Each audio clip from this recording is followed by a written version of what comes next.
मुख्यमंत्री ने पर्यटकों को हिमाचल आने का दिया न्योता, कहा कनेक्टिविटी की हालत में आया सुधार, अब आ सकते हैं हिमाचल। वहीं कर्ज को लेकर फिर पूर्व सरकार पर मुख्यमंत्री ने कसे तंज।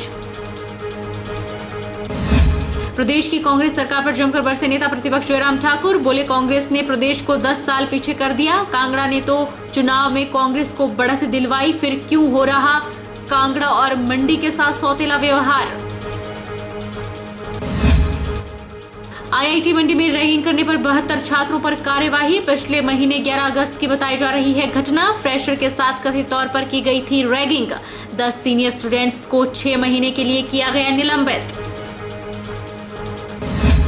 और कुष्ठ आश्रम में रह रहे कुष्ठ रोगियों के पुनर्वास की उठी मांग, बारिश से उजड़ चुके हैं घर, कई मकान जर्जर हालत में। दलित पिछड़ा अल्पसंख्यक वर्ग महासचिव बोले समाज से अलग रह रहे इन लोगों की मदद करे प्रदेश सरकार। नमस्कार, आप देख रहे हैं HP24x7, मैं हूं जनीशा।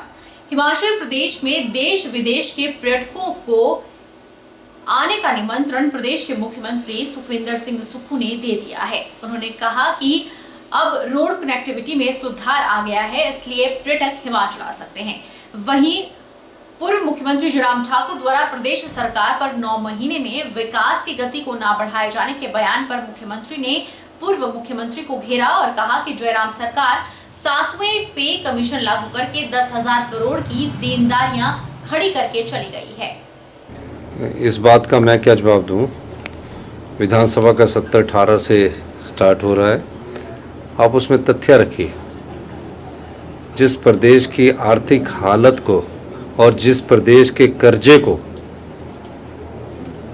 हरेक प्रत्येक व्यक्ति पर चढ़ाया हो और जो प्रदेश कर्जे में डूबा हो, उसकी ऐसी हालत किसने बनाई है, इसकी जानकारी माननीय पूर्व मुख्यमंत्री जयराम ठाकुर जी को देनी चाहिए।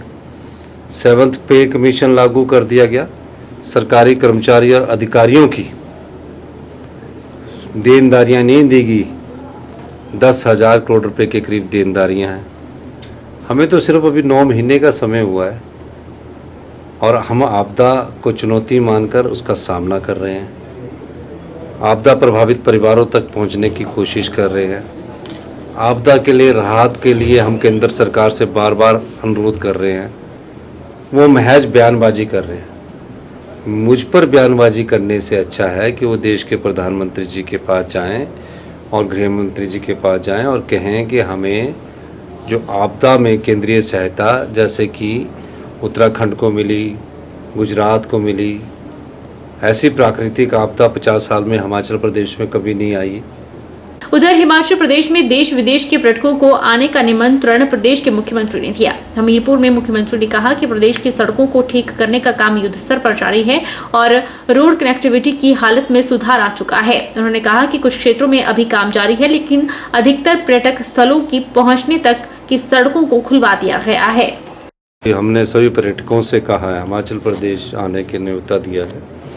हमने कहा है कि हिमाचल प्रदेश में अब धूप खिलने लगी है, बारिश का प्रकोप कम हो रहा है और सभी जो पर्यटक नगरी है उनको सड़कों से जोड़ दिया गया है। थोड़ा बहुत जो पैच है उसमें थोड़ा सा कुछ समय के लिए इंफ्रास्ट्रक्चर डेवलप करने के लिए समय लगता है। मैं सभी हिमाचल प्रदेश के सरकारी कर्मचारी और अधिकारियों को भी धन्यवाद करना चाहता हूं कि 48 घंटे के भीतर उन्होंने सभी सड़कों को, पानी की योजनाओं को और बिजली की परियोजनाओं को जोड़ा।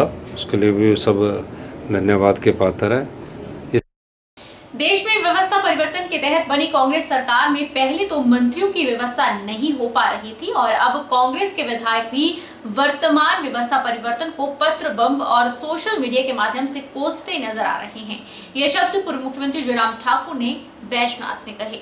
और व्यवस्था परिवर्तन के नाम पर सरकार का संचालन करने वाले मुख्यमंत्री जी का ये 9 महीने का कार्यकाल पूर्ण रूप से अव्यवस्थित है। अव्यवस्थित इस तरह से कोई कोऑर्डिनेशन मंत्रियों में नहीं है। एक मंत्री कुछ कहता है, दूसरा मंत्री कुछ कहता है। मंत्री के ऊपर नियंत्रण नहीं है। अभी हाल ही में आपने देखा होगा कुछ इंस्टीट्यूशन स्कूल उन्होंने और डिनोटिफाई की। और अभी ताजा तरीन उदाहरण है कि हिमाचल प्रदेश में जो सेकंड यूनिवर्सिटी हमने मंडी में खोली थी, सरदार पटेल यूनिवर्सिटी, शायद सरदार पटेल के नाम पर इनको बहुत परेशानी रहती। उस यूनिवर्सिटी के भी पहले तो बंद करने की कोशिश की, बाद में मालूम पड़ा कि बंद करना इतना सरल नहीं है। फिर उस यूनिवर्सिटी को यूनिवर्सिटी ना रखने का मन अभी तक भी कायम रखते हुए उसका दायरा इतना छोटा कर दिया। जहां 128 डिग्री कॉलेज उस यूनिवर्सिटी के अंतर्गत आते थे, उसमें सिर्फ 46 डिग्री कॉलेज का दायरा। फिर हमने गृह मंत्री से बात की, रक्षा मंत्री से बात की, मैंने चीफ मिनिस्टर।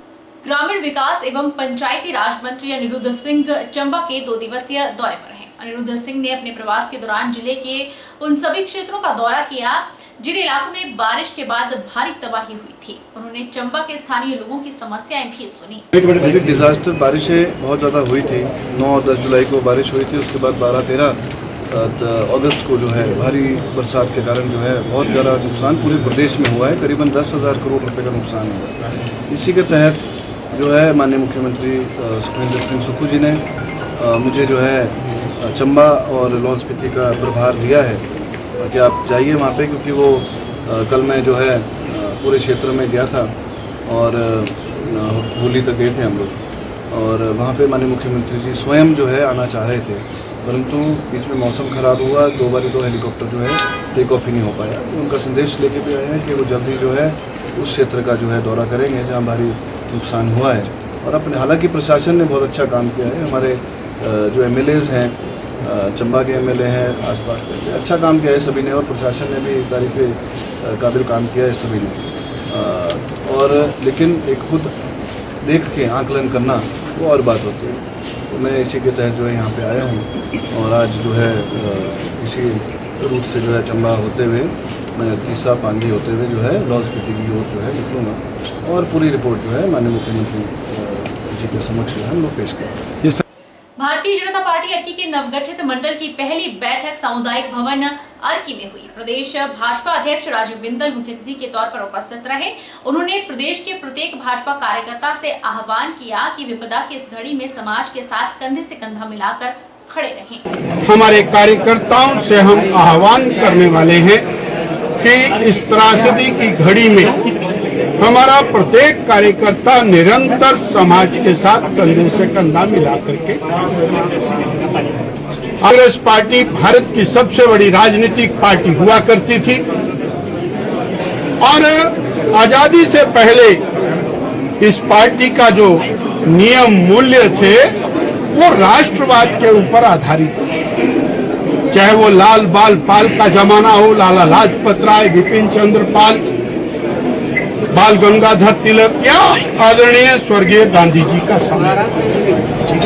परंतु 1947 के बाद से ये परिवार की पार्टी बन करके रहे, एक पार्टी जिसका राज पूरे देश के अंदर होता था। कश्मीर से लेके कन्याकुमारी तक भारतीय कांग्रेस का राज था। पार्लियामेंट में 400-500 सीटें लेकर के सत्ता में आने वाली पार्टी आज वो कहीं छोटी सी जगह पर। सोलन में भाजपा के प्रदेश प्रवक्ता विवेक शर्मा ने सरकार पर आपदा से प्रभावित परिवारों तक सहायता राशि को न पहुंचाने के आरोप लगाए हैं। उन्होंने कहा कि विपक्ष के किसी भी सवाल का जवाब नहीं दिया जा रहा है। भाजपा अभी सिर्फ विधानसभा सत्र का इंतजार कर रही है। आपदा की स्थिति है कि सरकार की हालत इतनी बदतर है कि अगर कोई विधायक हमारा तरपाल मांगने जाता है अपने क्षेत्र के लोगों के लिए तो उसको FIR मिलती है। सरकार बिल्कुल दिशाहीन हो गई है पूरे विषय को लेकर के। आपदा में खाली 1,45,000 रुपए का राहत राशि देके सरकार किसी का 50 लाख का, किसी का 1 करोड़ का, किसी का 4 करोड़ का घर चला गया। वो उसको लगता है वो उनकी अपनी जिम्मेवारी पूर्ण कर ली। सरकार के पास कोई ठोस योजना नहीं है। गत 3-4 दिन पहले माननीय मुख्यमंत्री जी का एक जिलाधीशों को आदेश आया था कि भी जो घटना घटी है, जो जहां जहां नुकसान हुआ है उसकी हमें एक सूची बना के दो। इसका मतलब बड़ा स्पष्ट है कि सरकार अभी तक जहां पर घटनाएं घटी हैं, जहां नुकसान हुआ है, उसकी सूचियां भी सरकार के पास नहीं है। सीपीएस और दून विधायक राम कुमार चौधरी ने बुधवार को हांडा कुंडी स्थित सरसा नदी का जायजा लिया। उन्होंने कहा कि हांडा कुंडी का एक बदमाश हथियार और बंदूक की नोक पर सरेआम अवैध माइनिंग कर रहा है। बीते दिनों भी बदमाश ने लोगों के साथ मारपीट की थी और पहले से ही उस पर क्रिमिनल केस में जमानत चल रही है। बद्दी के हांडा कुंडी में हुई अवैध माइनिंग का सीपीएस राम कुमार चौधरी ने दौरा किया। राम कुमार ने कहा कि एरिया में भारी भरकम माइनिंग की गई है, जिससे आईपीएच और लोक निर्माण विभाग को भारी नुकसान हुआ है। इसी संबंध में संयुक्त विभागों की टीम के साथ आज मौके का निरीक्षण करते हुए आरोपी के खिलाफ सख्त कार्रवाई के निर्देश दिए गए हैं। उन्होंने कहा कि आरोपी के खिलाफ एक और एफआईआर करवाई जाएगी ताकि उसकी जमानत को रद्द करते हुए जेल में भेजा जा सके। वहीं एसडीएम कार्यालय नालागढ़ में भी सीपीएस ने विभिन्न विभागों के अधिकारियों के साथ अवैध माइनिंग को रोकने को लेकर बैठक की। उन्होंने खनन विभाग के जिलाधिकारी दिनेश कुमार को भी आरोपी के खिलाफ कार्रवाई के निर्देश दिए। 1 तारीख की बात है, रात को 9-10 बजे की। उस दिन हम आ रहे थे घर को ही, तो रास्ते में ये यहाँ पे हमारा रास्ता, तो यहाँ पे नदी में तो जो टेम्परेरी पुल था वो बह गया ही, उसके कारण गाड़ी यहाँ खड़ी करनी पड़ती है हमारे को। हम यहाँ पे गाड़ी लेके पहुँचे तो पीछे से आगे हमारे ऊपर हमला कर दिया, मैं और मेरे चाचा जी थे। साल से चल रही है परमानेंट ये है जी, इसके 25-30 तो चलाना ही, अभी 2-4 महीने में हुए वाले तो नहीं करते कार्रवाई, तभी तो हम यहाँ पे इतना करना पड़ा ही हमारे को।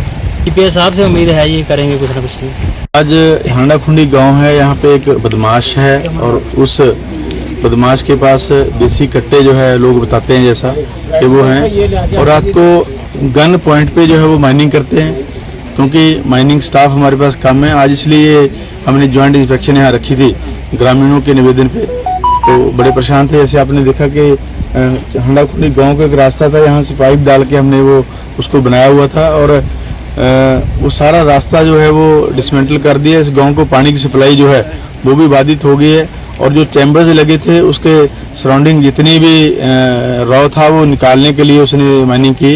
और अभी भी आपने देखा स्पॉट पे जो यहाँ से, हालांकि भारी बाढ़ आई है, उस बाढ़ में ये भर भी गया था, दोबारा फिर यहाँ से माइनिंग हुई भी है और लोगों को मारा और उस पर मुकदमा भी दर्ज हुआ है।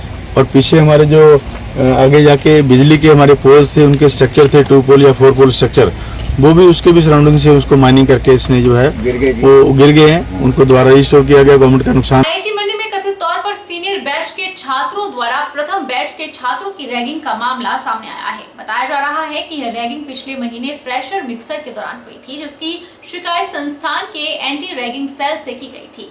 इसके बाद संस्थान ने 72 छात्रों के खिलाफ अनुशासनात्मक कार्रवाई करते हुए 10 छात्रों को 6 महीने के लिए निलंबित कर दिया है। आईआईटी मंडी में कथित तौर पर सीनियर बैच के छात्रों द्वारा प्रथम बैच के छात्रों की रैगिंग का मामला सामने आया है। घटना 11 अगस्त की है। आईआईटी मंडी के निदेशक प्रोफेसर लक्ष्मी दत्त बेहरा ने 20 अगस्त को रैगिंग लेने वाले सभी छात्रों को एक मेल भेजा था, जिसमें इन छात्रों द्वारा लक्ष्मण रेखा को पार करने का जिक्र किया गया था। संस्थान के मुताबिक 72 विभिन्न संकाय के छात्रों को दोषी पाया गया है। दोषी पाए गए कुछ छात्रों को जुर्माना भी लगाया गया है, वहीं कुछ छात्रों का निलंबन भी किया गया है। 10 निलंबित छात्रों में से 3 छात्र संगठन के पदाधिकारी भी हैं। इन 3 छात्रों के पद भी छीन लिए गए हैं और इनसे हॉस्टल भी खाली करवा दिए गए हैं।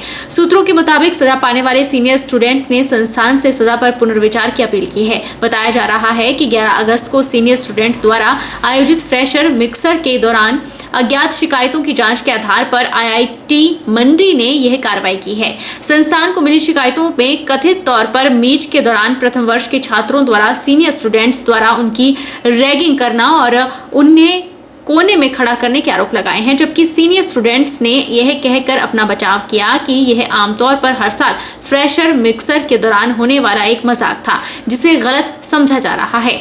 उधर संस्थान की ओर से पुलिस के पास बीते महीने हुई इस रैगिंग की कोई शिकायत दर्ज नहीं कराई गई है। पुलिस के मुताबिक फरवरी माह में संस्थान के एंटी रैगिंग सेल द्वारा एक शिकायत दर्ज कराई गई थी, जिसकी रिपोर्ट बनाकर भेजी गई है, जिसके बाद अभी तक कोई और शिकायत पुलिस के पास नहीं पहुंची है। रुकेंगे छोटे से ब्रेक के लिए।